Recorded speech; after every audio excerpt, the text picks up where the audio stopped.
Bienvenidos, bienvenidas a Los Pasillos del Poder, el detrás de escena de la política argentina y la explicación de por qué pasa lo que pasa. Escuchen bien, este es el capítulo 42 en este casi final de año de 2025. Ya les adelanté, por supuesto, que seguiremos en 2026 con alguna que otra sorpresita. Ahora sí, asumieron los flamantes integrantes del Congreso Nacional. Ya tenemos oficialmente nuevos diputados y senadores y la bomba política de la semana fue que La Libertad Avanza se convirtió en la primera minoría. ¿Qué significa y por qué es importante? Además, detalles de las traiciones y garrochazos en una semana de súper acción legislativa. Eso sí, la ceremonia de jura en la Cámara Alta estuvo llena de tensiones y la de la Cámara Baja directamente fue un bochorno. En paralelo, importantes definiciones de Javier Milei y Luis Caputo sobre la macro, dólar, bandas, reservas y más, pero también dudas sobre la microeconomía. ¿Qué pasa con la actividad, la inflación que viene, los subsidios y toda la gente que se está quedando sin laburo? Y fueron días de duras batallas para Axel Kicillof. El gobernador de la provincia de Buenos Aires ya había logrado su presupuesto 2026, su ley impositiva y ahora con mucho esfuerzo consiguió una autorización millonaria para endeudarse, pero en el interín quedó todo roto con la oposición y con sus propios compañeros de partido. Si están listos, empezamos. Los Pasillos del Poder con Nacho Girón, el detrás de escena de la política argentina. Y Los Pasillos del Poder es presentado por La Cardeus porque su calidad supera la realidad y te invita a soñar a pesar de que la actualidad no te deje dormir tranquilo. La Cardeus está en su Cybermes. Aprovecha las mejores ofertas. No te duermas, ahorra hasta un 60%, pagan 12 cuotas sin interés y el envío es gratis. La Cardeus, tradición de calidad. Y estamos llegando al final de este interminable, intensísimo 2025 con el gobierno, yo lo vengo contando acá hace mucho tiempo, empoderado después de las elecciones legislativas nacionales del 26 de octubre, que sorpresivamente para muchos, también para el propio oficialismo, La Libertad Avanza ganó contundentemente. Dos grandes aristas primero para contarles. La primera es que el gobierno está rosqueando a pleno para conseguir los números para aprobar sus reformas en el Congreso y para eso, ahora lo voy a comentar, Diego Santilli continúa visitando o recibiendo, según el caso, a distintos gobernadores. Por otro lado, y también ahora lo voy a desarrollar, se reacomodó el Congreso Nacional con números muy favorables para la gestión libertaria. Pero antes que nada, una definición importante sobre esto que les estoy contando y particularmente sobre la victoria de octubre del propio presidente argentino que participó de un importantísimo evento organizado justamente por nuestra casa, por El Cronista. A ver, la evaluación de Javier Milei. Y además, digamos, no estaba mi cara en la boleta. Yo hacía campaña y no estaba mi cara en la boleta. Es más, ganamos la provincia de Buenos Aires y no estaba la cara de nuestro candidato en la boleta. Y aún así le ganamos. Por eso el otro día, con Toto, no era con vos, era con Fede. Dijimos que la boleta única papel había sido la mayor ganancia de productividad de la historia argentina. ¿Por qué? Porque derrumbó el riesgo Cuca. Al derrumbar el riesgo Cuca, derrumba la tasa de interés. Al derrumbar la tasa de interés, eso permite que el producto marginal del capital deba ser más bajo. Es decir, la contracara de eso es más capital en la economía. Si tengo más capital en economía, me aumenta la productividad del trabajo y los salarios reales aumentan. Es decir, es un shock de productividad porque se terminó el fraude en la Argentina. Ningún gobierno siendo oficialista quiso hacer la boleta única papel. Y los únicos que tuvimos el coraje para hacerlo fuimos nosotros. Bueno, con ese telón de fondo empezamos a desarrollar las dos aristas que les adelantaba al principio. La primera rápidamente tiene que ver con la continuación de los viajes o reuniones, en algunos casos en la Casa Rosada, de Diego Santilli, del ministro del Interior, que por ejemplo esta semana fue a Corrientes para tratar de volver a acercar al oficialismo al gobernador Gustavo Valdés y a su hermano Juan Pablo Valdés, que va a ser el próximo mandatario de esa provincia. También les había contado que viajó a Santiago del Estero, donde Gerardo Zamora lo recibió con su tradicional elasticidad política, podríamos decir. Es de origen radical, pero muy cercano al peronismo y tiene ganas de tirarle algún centro al oficialismo. Y en el medio acercó posiciones Diego Santilli con el porteño Jorge Macri, que está de alguna manera obsesionado o tratando de destrabar un tema que viene arrastrando la ciudad, que es la deuda de 274.000 millones que la nación tiene precisamente con ellos por la coparticipación, y también también acercó en las últimas horas posiciones con el pampeano Sergio Siliotto, que es un peronista dialoguista, aunque también tiene una cuantiosa demanda previsional que está cerca de un fallo en la Corte Suprema. Con esas reuniones, Santilli solo tiene por delante convocar a Claudio Poggi de San Luis, con el que ya estuvo hablando, y a un actor decisivo que es Maximiliano Puyaro, el gobernador de Santa Fe, que es el único que hasta acá viene retaseándole el encuentro porque dice que no hay reunión sin condiciones previas. Por ejemplo, pide revertir los recortes en el Fondo Nacional de Incentivo Docente, pagar partidas pendientes de los ministerios de Capital Humano y de Salud y concretar algunos arreglos, él dice urgentes, en rutas nacionales como la 11, la 33, la 34, la 168, la 178, que están en muy mal estado y, palabras textuales del gobernador, son lugares donde la gente está muriendo. Tarde o temprano se van a encontrar y ahí el ministro del Interior va a terminar de ver a los 20 gobernadores que alguna vez, hace no tanto tiempo, participaron de una foto en Casa Rosada con Javier Milei, con Guillermo Francos y con Lisandro Catalán antes de que estos dos últimos se fueran de la gestión libertaria. Se preguntarán, lo hacemos todas las semanas, ¿qué pasa con Axel Kicillof de Buenos Aires, con Gildo Infran de Formosa, con Ricardo Quintela de La Rioja y con Gustavo Melela de Tierra del Fuego, que son opositores acérrimos a Javier Milei y que no los quiere convocar? Bueno, en el Ministerio del Interior dicen que no tienen apuro para concretar los llamados. Dicho esto, paso a la segunda y para mí más importante arista de esta semana, que tiene que ver con la reconversión del Congreso. Ahora lo voy a decir en números, pero objetivamente la Libertad Avanza queda no mucho, muchísimo mejor parada que antes para imponer leyes y proyectos propios. Empecemos por la Cámara de Senadores. Ahí la gran incorporación fue Patricia Bullrich, que ya no es ministra de Seguridad. La ministra es, como les había adelantado, alguien de su riñón, Alejandra Monteoliva, y justamente por este cambio, dice la ahora senadora estar triste, pero ya lo adelantamos, va a jugar con todo, fuerte, muy fuerte en la Cámara Alta. Estoy triste, pero a la vez siento que voy a dar una batalla que hace falta, que me eligieron para eso, que fuimos una elección, que la ganamos, que nos daban por muertos, que ganamos la elección. No solamente teníamos lo que habían logrado Toto y todo su equipo, que era el apoyo del Tesoro americano, tuvimos el mejor tesoro, el apoyo de los argentinos.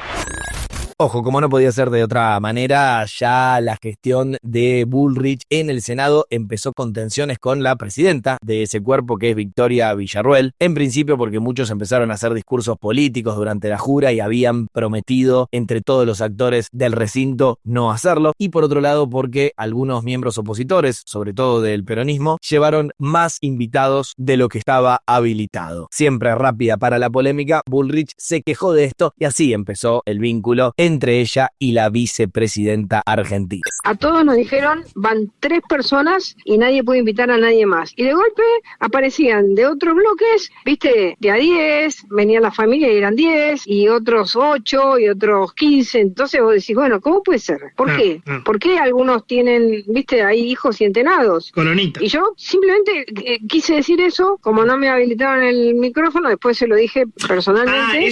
Le fui a decir algo que me parece que es importante. Me dijo, bueno, no, pero la gente entró. Bueno, sí, pero si a nosotros nos pidieron documento para entrar, a todos, de entrada uno tiene que marcar que las reglas sean parejas para todos.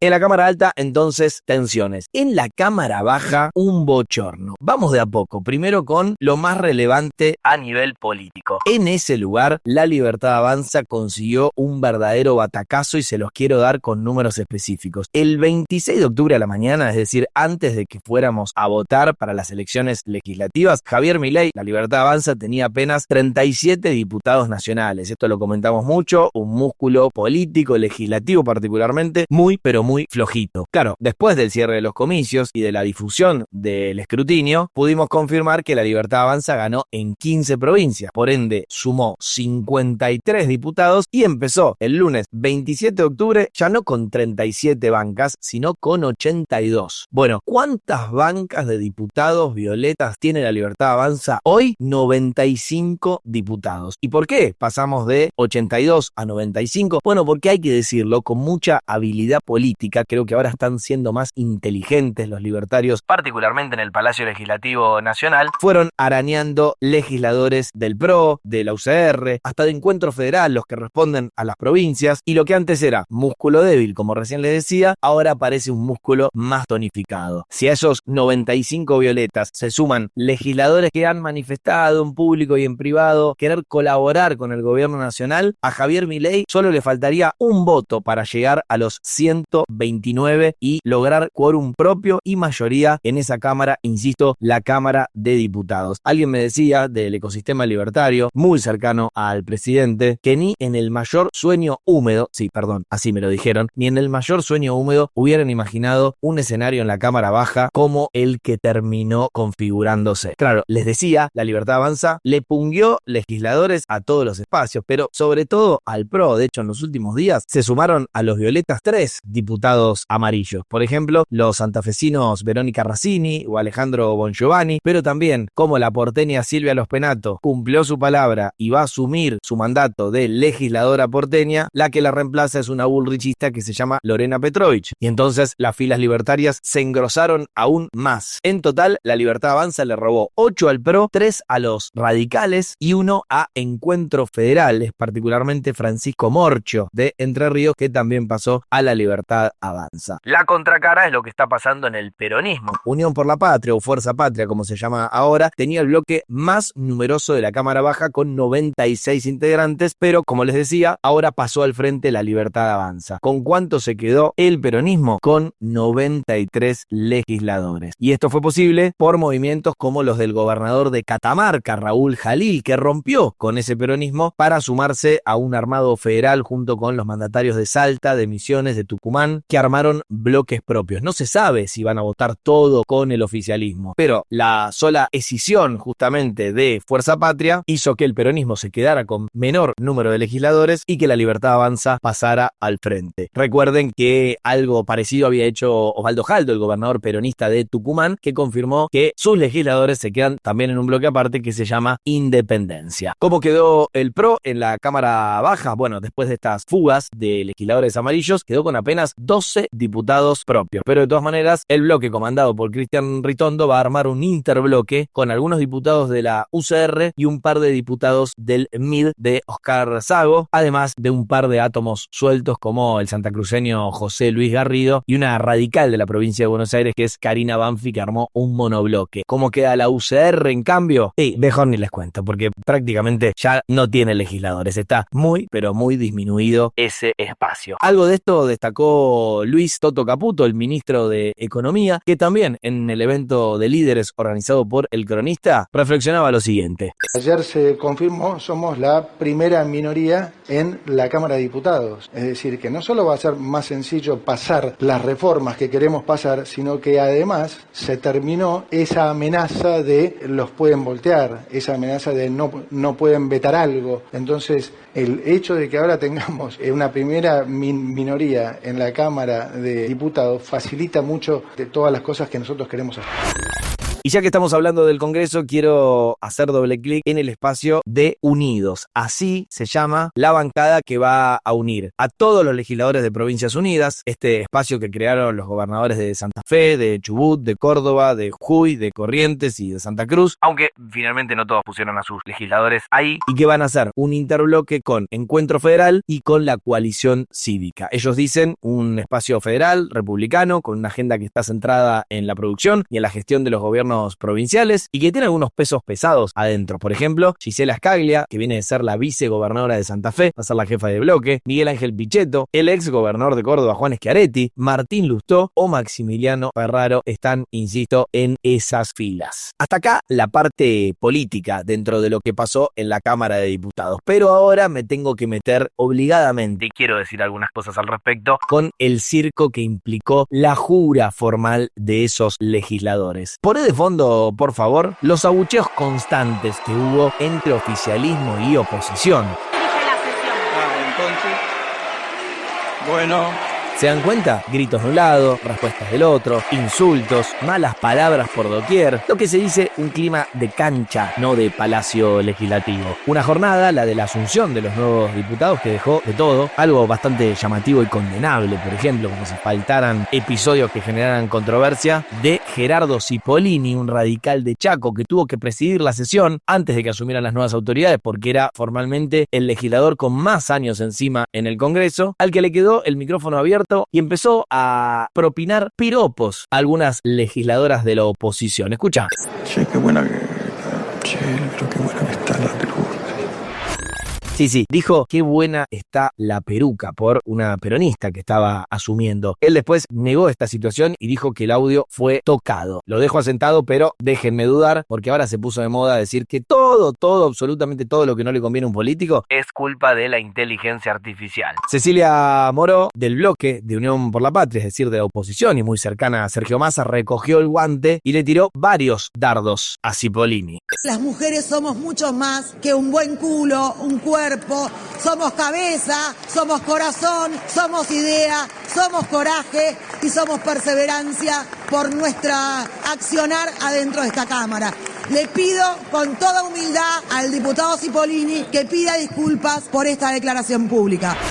Elegí este ejemplo como para resumir el bochorno de vuelta de la jornada de asunción legislativa, pero podría destacarles muchísimas actitudes más. Miriam Bregman y Lilia Lemoine literalmente puteándose y diciéndose de todo en el medio del recinto. Juan Grabois haciendo un gesto extraño como de esnifar cocaína, haciendo referencia, él dijo, a los escándalos de José Luis Espert, y la diputada rionegrina Lorena Villaverde, y la propia Lorena Villaverde, que decidió no asumir su banca en la Cámara de Senadores y retirar su renuncia a la Cámara Baja para quedarse 2 años más como diputada por las objeciones que hubo con su pliego para justamente asumir, porque, esto lo contamos, en 2002 fue condenada por narcotráfico en Estados Unidos después de que la encontraron con más de 400 gramos de cocaína en un juicio que fue anulado pero había existido, contrariamente a lo que la propia Villaverde venía diciendo públicamente. Ahí hay una muy buena investigación esta semana de Hugo Alconadamón en el diario La Nación. Antes de conocerse las pruebas inobjetables, Lorena Villaverde se justificaba de esta manera. Yo estuve detenida en un proceso que lamentablemente yo tenía una boutique, tuve la oportunidad de seguir comprando, vi una persona a la cual conocía ocasionalmente y confié, como tantas otras veces uno confía en gente que por ahí no conoce lo suficiente, y fui a comprar ropa para mi local. En ese lugar, cuando apenas ingresé al estacionamiento, hubo una redada, habíamos muchas personas y quedamos todos sujetos a que se identifiquen las responsabilidades de cada uno. Nunca en mi vida estuve enfrente a un hecho donde hubiera una sustancia ilegal. De vuelta. Terminó apareciendo en Estados Unidos todo el expediente que contaba que ella efectivamente había tenido problemas serios con la ley. Ahora se va a refugiar en diputados. No sabemos si va a lograr resistir la presión opositora. Y también se dice en los pasillos del poder que el gobierno nacional, sintiéndose, como decía al principio, empoderado, no quiere quedar en medio de otro escándalo vinculado con narcotráfico. Por ende, le ha soltado un poco la mano. Recuerden, no los quiero aburrir más con el Congreso, que en breve deberíamos saber los detalles finales, ahora sí, de la reforma, la modernización, como le dice el gobierno, laboral. La fecha en el calendario, si no cambia, para conocer el proyecto es el 9 de diciembre, en un proyecto que desde ya va a traer cola, mucha discusión y que seguramente si se aprueba, no va a ser en diciembre, sino a lo largo de enero. Dice la oposición, por las dudas plantadas de antemano, que la reforma laboral es regresiva, que va a contramano de lo que hace el mundo, que va a afectar a los trabajadores, pero de todas maneras hay que esperar los pormenores finales. Sí, me parece interesante destacarlo, y hablé con los 3 nuevos jefes de la Confederación General de los Trabajadores, que precisamente la CGT viene pidiendo un espacio para participar de las negociaciones y poder dar su mirada sobre lo que puede ser el mundo del laburo en los próximos años en nuestra querida República Argentina. Y hay mucho más para contar, pero un bonus que les dejo porque lo había adelantado la semana pasada. Javier Milei finalmente no viajó al sorteo del Mundial 2026 en Washington, Estados Unidos, como una forma de hacer una pataleta ante Claudio el Chiqui Tapia, que cada vez está más complicado en la justicia, más allá de la polémica por el título extraño a Rosario Central, todo lo que despertó Juan Sebastián Verón en Estudiantes, por hacerle de espaldas el pasillo de campeón al equipo rosarino, argentino. Lo cierto es que por cuerda paralela la justicia federal está avanzando con una trama de presunto lavado de activos y maniobras de evasión que involucran justamente a la Asociación de Fútbol Argentino, a la AFA. Todas las miradas apuntan a Sur Finanzas, una financiera, como dice su nombre, muy ligada a Claudio Chiqui Tapia, que está viendo cómo el juez federal Luis Armela, del Juzgado Federal 2 de Lomas de Zamora, está haciendo más de un allanamiento y complicándolo a nivel público. Y no hay excusa para avanzar con nuestros próximos temas. Podés poner de excusa que el ritmo político de Argentina te da dolor de cabeza o de panza o en algún lugar del cuerpo, pero no tenés excusas a la hora de cuidar tu salud. Por eso, este segmento de Los Pasillos del Poder lo acompaña Medife, la cobertura con alcance nacional que te acerca a más de 60.000 profesionales, Camp Doctor 24/7 y excelencia médica. Todo con hasta 50% de ahorro. Sí, hasta 50% menos. Asociate hoy llamando al 0810-122-0400 y cuida tu salud sin excusas. Y les había adelantado en este capítulo de Los Pasillos del Poder que hay algunas novedades relevantes para comentar de la macro y de la micro. Novedades y definiciones. Como Javier Milei hablando en el evento del Cronista de la competitividad argentina a colación de quejas muy fuertes que están llegando por parte de la industria y del comercio sobre todo por la competencia desigual que hay con países como China ahora que se abrió la importación de nuestro país. La definición oficial es la siguiente. ¿Cuántas veces escucharon? No, porque si abren la economía, el sector X va a caer. ¿Y? No, pero va a dejar un tendal de desempleados. Falso. De vuelta, la falacia de lo que no se ve. Si ustedes abren la economía y ese bien, determinado sector quiebra, es porque el bien que ustedes están trayendo de afuera es de mejor calidad y o más barato. Cuando pasa eso, ustedes tienen un ahorro y ese ahorro lo van a gastar en otro bien, que además es más productivo y lo quiere la gente. Con lo cual, en realidad, no se produce pérdida de empleo y como van a un sector que es más productivo, la economía gana en productividad y además, como los individuos disponen de mayor cantidad de bienes, además son más felices.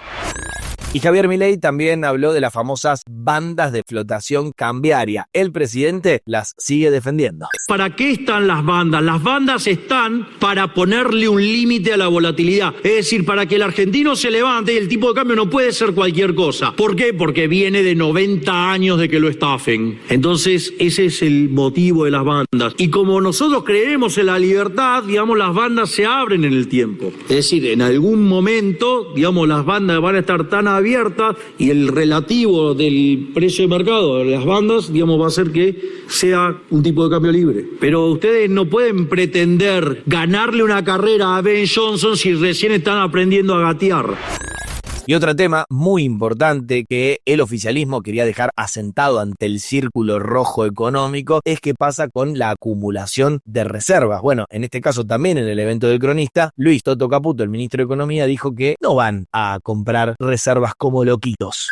Nosotros no vamos a hacer eso que algunos sugieren de salir a comprar como loquitos dólares para subir el precio y tener un dólar artificialmente alto y hacerle creer al mundo que somos competitivos. O sea, lo probamos muchas veces eso y no funcionó. Tiene que haber una coordinación lógica para que no haya sobresaltos en el mercado cambiario tampoco. Todo esto es lo que nosotros vamos a tener en cuenta a la hora de recomponer reservas. Es decir, no hay ningún debate. Vamos a estar comprando dólares, vamos a estar recomponiendo reservas y en la medida que tengamos refinanciamiento de la deuda, esa compra de reservas se va a ir dando paulatinamente en el tiempo sin generarle ningún problema a la gente.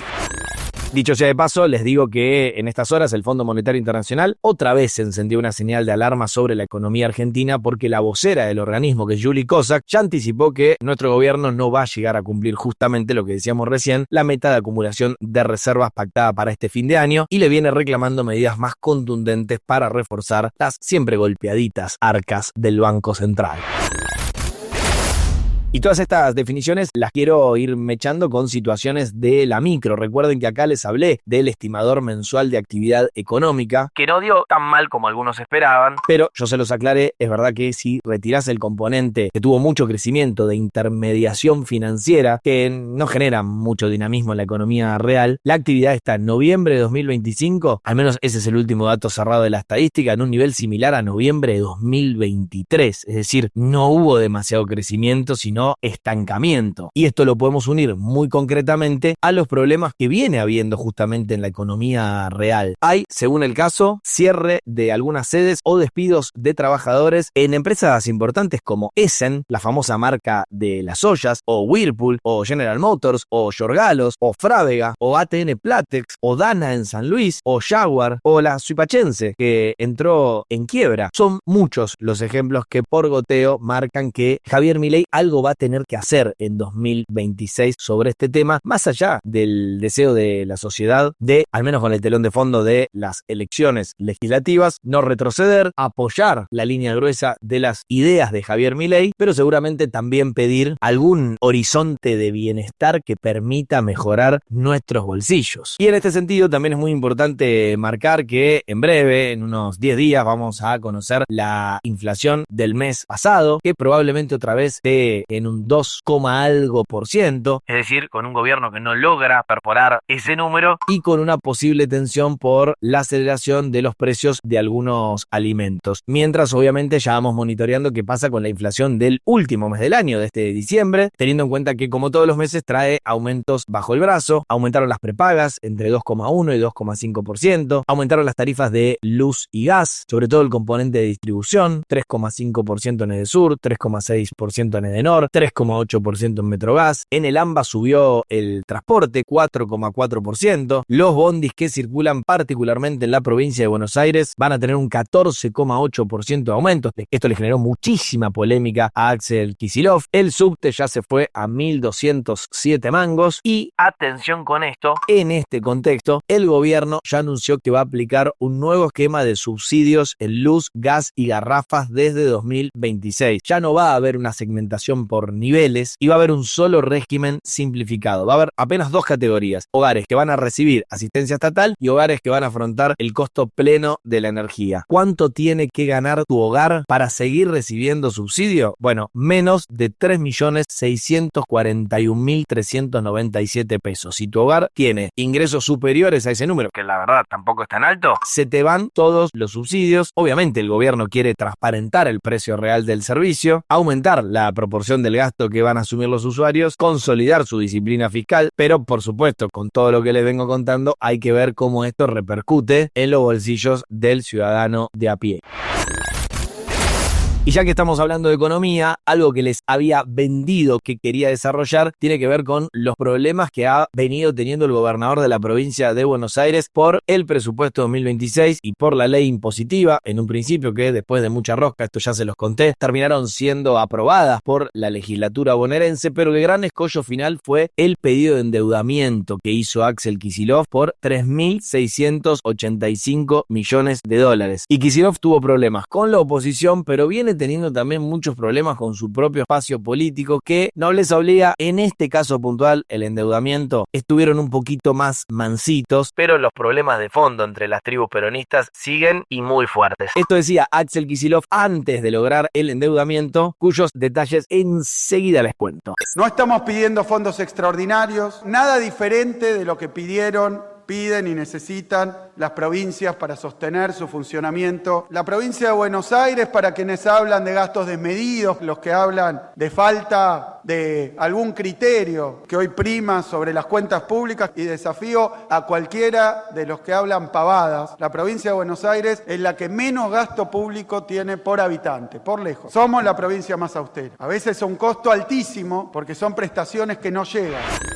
Bueno, después de mucho sufrimiento, ¿cómo termina la obra? Que el endeudamiento se aprobó en una sesión en paralelo en una de estas últimas madrugadas, tanto en diputados como en el Senado bonaerense. Todos votaron a favor, excepto La Libertad Avanza y la izquierda. Pero para aprobarse, el gobierno bonaerense tuvo que hacer un esfuerzo enorme. Se creó un fondo de emergencia y fortalecimiento de la inversión municipal, así se llama, que está compuesto por un 8% de la deuda que pidió el Ejecutivo Provincial. Es decir, ese 8% va a ir a los municipios que están bastante bastante ahogados. De hecho, les tiro un dato de los pasillos del poder, es que hay cerca de 80 de 135 municipios que hasta acá no tenían la guita necesaria para pagar los aguinaldos, por ejemplo. Y en paralelo, Axel Kicillof tuvo que negociar con la oposición, sobre todo con el PRO y con la UCR, la entrega de varios cargos en el Banco de la Provincia de Buenos Aires, el BAPRO. De hecho, tuvieron que ampliar su directorio para poner más sillas y poder dárselas a la oposición. Y también hubo reparto de cargos en el Consejo de Educación y en el Tribunal Fiscal de la Provincia de Buenos Aires. Fue un calvario para Kicillof, pero finalmente terminó logrando el endeudamiento y lo que dejó es un mar de heridos. Con la oposición sí, pero eso es lo normal dentro de la política de cualquier país. Lo que vengo a marcar acá para cerrar es que hay que seguir muy de cerca el vínculo de Axel Kicillof con sus compañeros peronistas. A mí me cuentan, anda con muchas ganas de pegar un golpe en la mesa y, no digan que no avisé, en algún momento sacar de su gestión a todos los ministros y funcionarios que respondan a la Cámpora, a Cristina Kirchner y a Máximo Kirchner. Axel Kicillof, no digan que no les avisé, los quiere afuera.